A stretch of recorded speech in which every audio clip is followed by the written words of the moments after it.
Um, na ko i-share ninyo gamay. Um,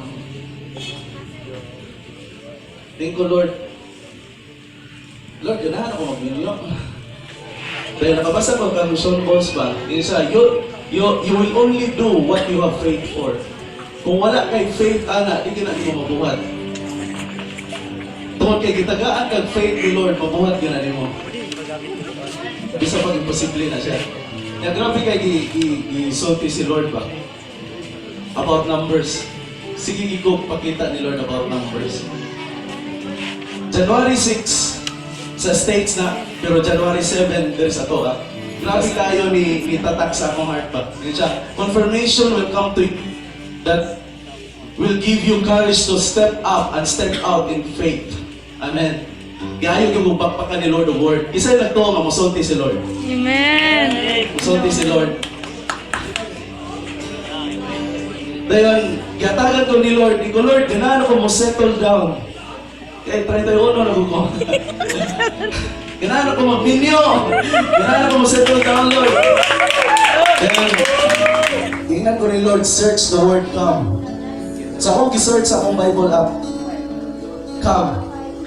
Ang igawas mo ni Genesis chapter 8, verse 4. Ingon siya na, on the 7th day, on the 7th month, the boat settled. Ingon, Lord, ganahan ako ma-settle down. Nagyatagan ko ni Lord, settled na. Nagyatagan ko ni Lord of date.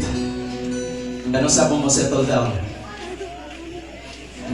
Ningo, Lord, wala lagi yung word nga come na. Asa ang word nga come? Paglantaw na ako sa meaning sa word nga settled, ang meaning come to live. Isa na ito nga si Lord masulti. Come to live.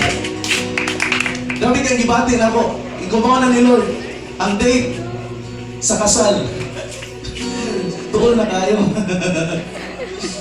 Pero kabalo ko ikso, akong kumpiyansa wala sa tao. Akong kumpiyansa nas Ginoo. Amen. So money, yata ni Lord date sa kasal. July 17, 2017. Tulo ka 7, duha ka 1. Number 11 is promised land. Grabe kayo ni-speak si Lord. Ako nagibuhat ninyo at ubangan ninyo, kay ganahan ko makabalo mo na moabot na ginang saktong na tao sa iyong kinabuhi. Amen.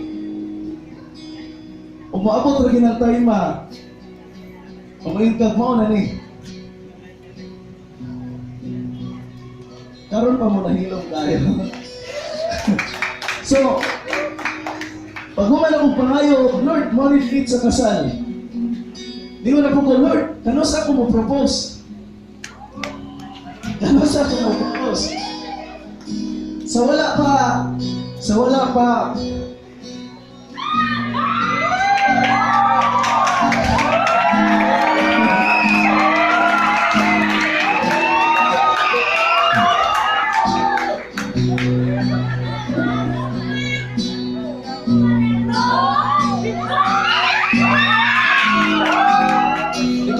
kailangan ko mag-propose.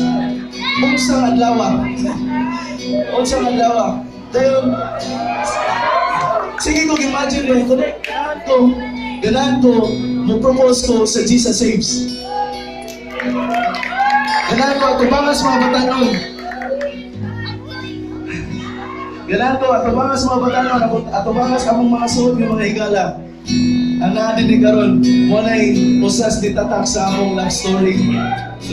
Dayon, dito Lord, ganahan ko propose. O sa adlaw, dayon. So wala pa ko mangayo, sige na kong pakita ni Lord og 7-Eleven. 7-Eleven.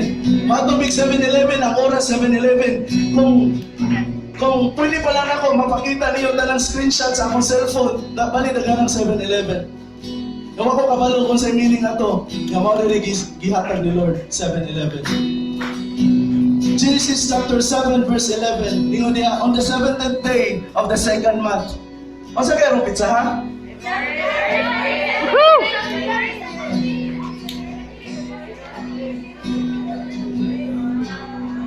Then, paghatag ni Lord ako ana, ko Lord, kanang ganahan ko matumong sa Jesus Saves. Ako gilantaw sa kalendaryo.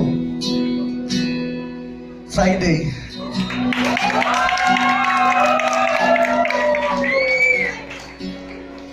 Ang ipakita niyo, mga batanon nga si Lord mosulti yun. So karon ako actually kana nga picture gikan mi nga tumba na. Ya nangatawa na mi pagahuman.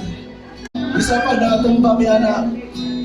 Pero ganahan kong bisa pag mga tumba siguro tas kinabuhi ganahan kong pagpalayo katawa ko yun. Ganahan kong witness kung saan ka paggamit sa Ginoo sa mga babae. Ganahan kong witness kung saan ka paggamit sa Ginoo. Ini nga partnership. Nakapangutan ako ba dagan kay kong sayop sa una? Actually, di kay ko deserving ni mo. Mas grabe kay ka. Too good to be true ba? Ikaw ang display sa grasya sa Ginoo sa akong kinabuhi. Ikaw ang display sa gugma sa Ginoo sa akong kinabuhi. You are the embodiment of God. Nakabalo ko na ikaw mga Ginoo nako tungod nimo. And then ko magpuyo nimo sa tibok na mong kinabuhi.